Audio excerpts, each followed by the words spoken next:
To support this podcast, go to positivesarcasm.com/donate. Any amount is appreciated. Once again, positivesarcasm.com/donate. Thank you and enjoy the program.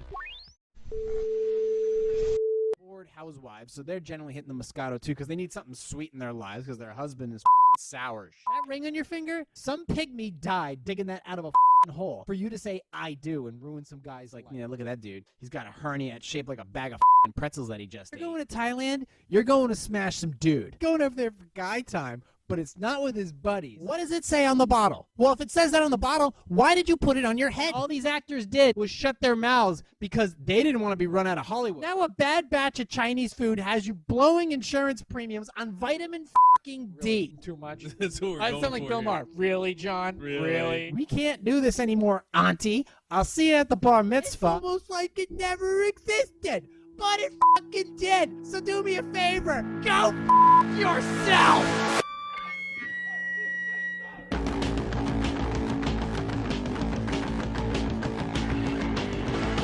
Jay here, PositiveSarcasm.com, recorded here from the sandbox. Like, subscribe, share, donate. PositiveSarcasm.com/donate. Any amount is appreciated. You can find me on the Instagram at @positive_sarcasm, Facebook.com/positivesarcasm. Hit me up on my other channels, Positive Sarcasm, Positive Sarcasm Reaction.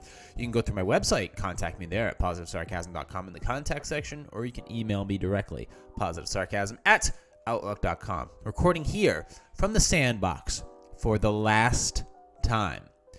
I need to take a couple weeks off and regroup for my temporary studio, and from there I will give you some updates. However, due to time constraints and sorry, I lost my voice earlier this week, so I'm trying to keep my my levels here. But yeah, I am going to take a couple weeks off to get situated and then go from there. So there will be no podcast next week. There'll be no music reactions next week, most likely either. Or maybe there might be one, but for the most part, we're gonna close up shop for a little while to get reset up and then to get reset up again, as I've said many times before. I can't believe that. Time flies. It definitely does fly. The reason I came down to this part of Hampton was to essentially buy myself some time to get my head right, figure things out. Now that I would victoriously acquired my best friend and have gathered my finances and gathered my brain and gathered a proper sense of a direction, I'm spent most of my time planning my next area, what I wanted to do and where I wanted to go. And was I going to head to Florida and just say to hell with it, or was I going to keep working towards that dream of living by New Hampshire's beautiful seacoast? Because it's like, you want to live by the seacoast? Well, here you go. Here's all of it. Here's the crazy nights, the windy beaches, the front porch to the ocean, the traffic. It's like, here you go. You wanted to live here. There you have it. But I'm not really sad to go because I'm not really going anywhere. I'm not really going far. I'm going like 20 minutes in that direction. I just pointed at something you have no idea where I'm pointing at, but I'm basically going to be like 20 minutes away, closer to the north side of the seacoast instead of the south side. But to take this all in, it is a lot. Like I'm like I said, I'm not going to miss this place, but the sunrises and the access to the beach I'll certainly miss. But it always comes at a price. Like, for example, the winter here is freezing. It is frigid temperatures. So heating your house is on another level, especially right now with prices the way that they are. Trying to heat your house that has no basement and the pipes freeze very fast. Like, you need coils around your pipes just to keep them warm. And on top of that, keeping your house warm in general is an absolute must. So that being said, there's that. The wintertime is absolutely freezing here. And also, the wind speeds are unrestricted. So you have, on one side, you have the entire Atlantic Ocean completely open. And on the other side, you have the marsh area. The marsh area is completely open. So you have, for example, you have South Beach in Miami. Well, South Beach is its own little world, but there's a lot more built. It's a lot more built up than Hampton Beach. So every single alphabet street is essentially a channel of wind, and it comes flying across the marshes that do not prevent anything.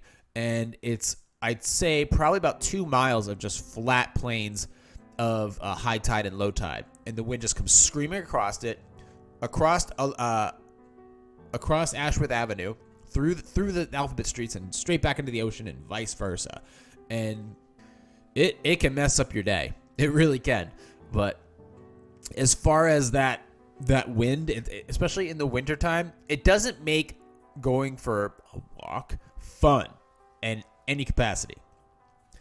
Another note, if you are going to be living down here for the wintertime or in certain areas of Hampton Village, this particular street, Ashworth Avenue, and other various streets can flood. And when I mean flood severely. Like, I saw a Porsche that was half underwater.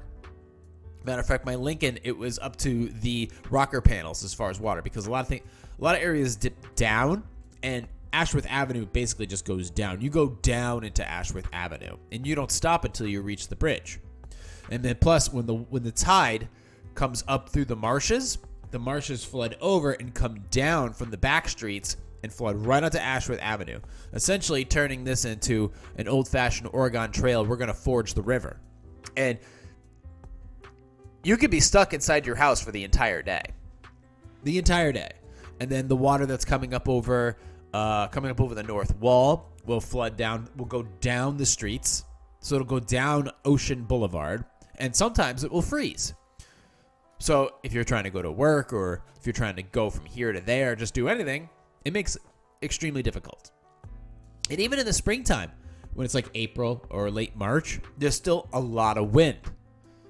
So take that into account. And then what other variables that happens to be. But remember, where everywhere else in the state, probably like 65, 70 degrees, it's still in the low 60s and 50 degrees around here. It doesn't ever really heat up per se until it's like peak summer. Another problem when you're living down here, Ashworth Avenue and Ocean Boulevard and the alphabet streets, A through Z, are all one way. I know it's not fun seeing some jackass with Massachusetts plates coming at me head on. I've got Chase in the car. It's never a fun thing for me, not in any capacity, but it's one of those things that does happen often. So you have to plan accordingly, and every other street is the direction you maybe want to go in. And if you miss your turn, you've got to go all the way back around. The good news is, if you are traveling, you can literally drive right into the ocean from Concord, from Manchester, from Tilton. It's just a straight shot. There's no exit. You just drive straight. That's it. If you're heading from Manchester, it's a 40-minute drive, 30 if you're speeding, and you just drive. Get on the highway and you just go. And you literally don't stop until you're in front of the ocean. So it's super convenient that way. Another thing to take into consideration, since this is a touristy area, Hampton Police Department controls this area. And they have no problem pulling anybody over, except for me. I've never been pulled over. They flashed their lights at me at once, but that was about it. I was also driving the Lincoln at the time, so.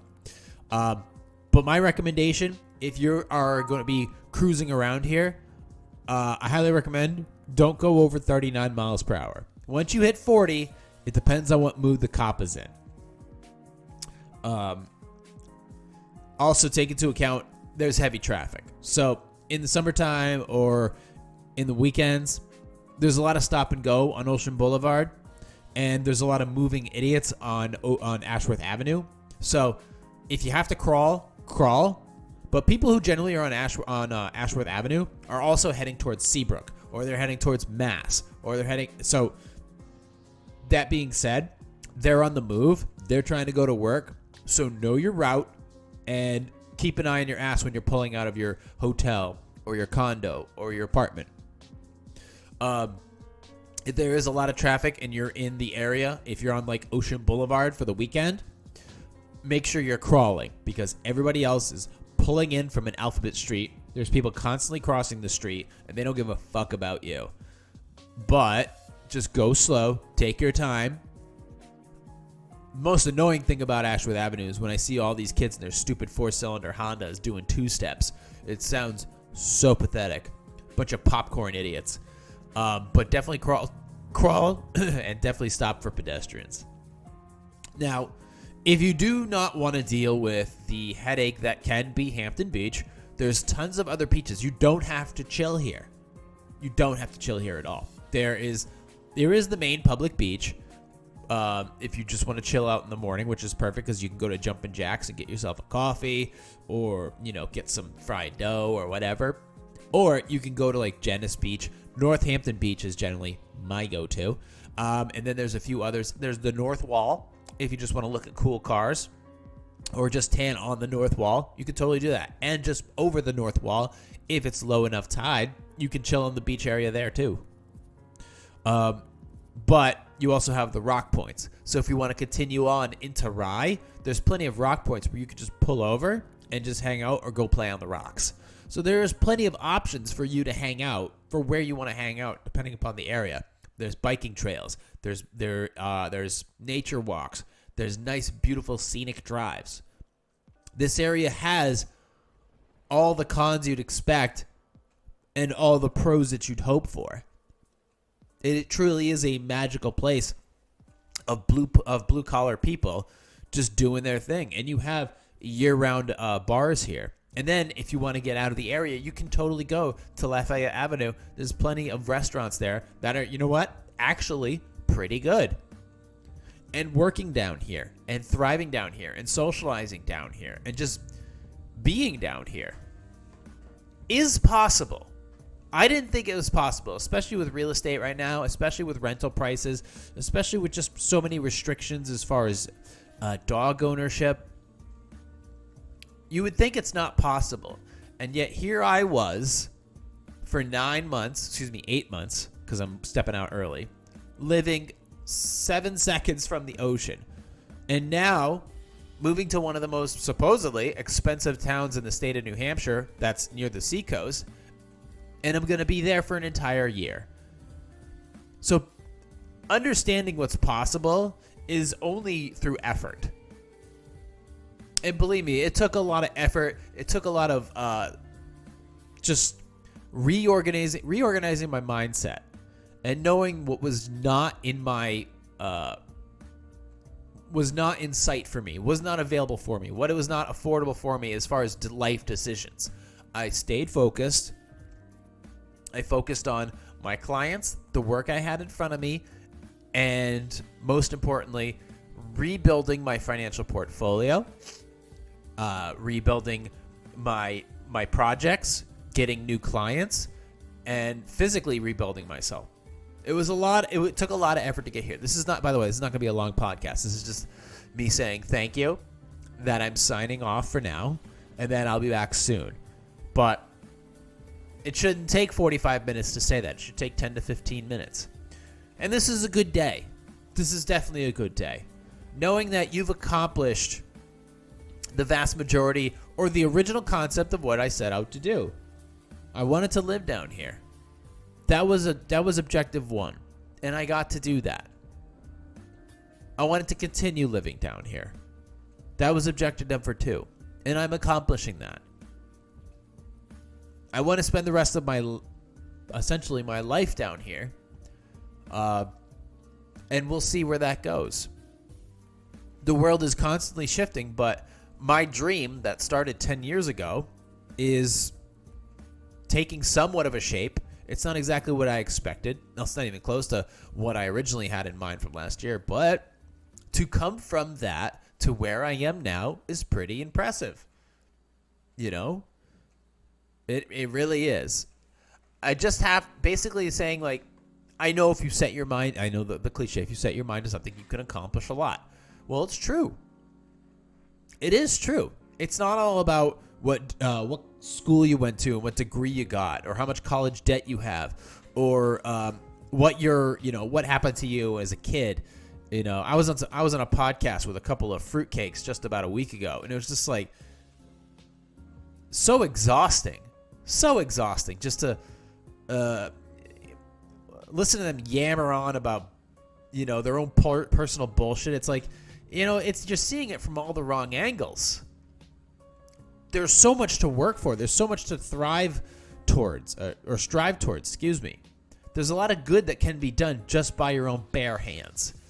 Just by your ability to push forward and waking up every day and being greeted by the beautiful sun and by people just walking their dogs and then taking Chase to the dog park and having him walk around town.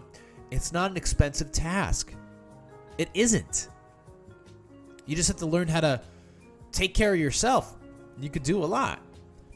You give a little, you take a little. That's basically life when you live down here. It's a hard thing to do. But if you really people right now have a tendency to fill themselves up with a lot of materialistic garbage, which is taking away from their ability to afford what they really want.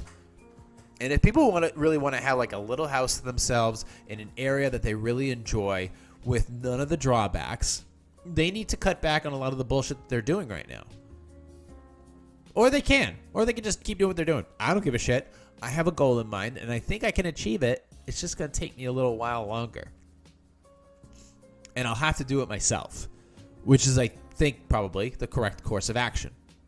So, in the meantime, I think 15 minutes is more than sufficient to say thank you. We are officially closing up shop here at the Sandbox. Studio to be named later. You guys know where to find me. Any audio version. Thank you to everybody who subscribes through the audio platform, because I know YouTube wants nothing to do with me. I'm also available on Rumble, too, in video format if you choose to. Questions, concerns, comments, email me at positivesarcasm@outlook.com, or you can go right through my website. Posing music, guys, thank you for all the requests and stuff like that. Keep them coming. I'm going to continue working on all your projects throughout the duration of the weekend. In the meantime, this is Jay signing off for the final time from New Hampshire's beautiful seacoast. The next time you'll hear from me will be from the north side of New Hampshire's seacoast. And we'll talk soon.